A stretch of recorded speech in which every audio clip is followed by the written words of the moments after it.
Hivi umeshawahi kusikia kitu ambacho kinaitwa sports diplomacy ama uhusiano wa kidiplomasia na michezo?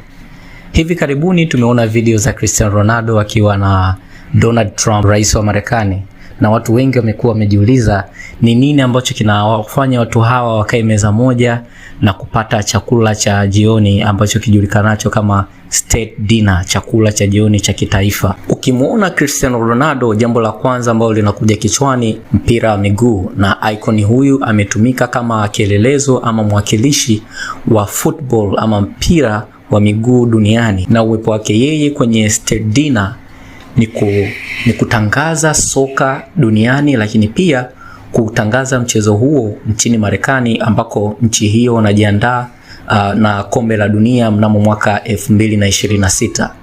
Na ikumbukwe huko Saudi Arabia ambapo mchezaji huyu Cristiano Ronaldo anacheza soka lake la kulipwa, wataandaa kombe la dunia mnamo mwaka 2034. Kwa hiyo mchezaji huyu anasimama katikati ya diplomasia na diplomasia ya kimichezo, kuonyesha nguvu na kuonyesha mvuto kwa mashabiki wa mpira, ambako kwa nchi hizo zote mbili ambako wanajiandaa na makombe ya dunia.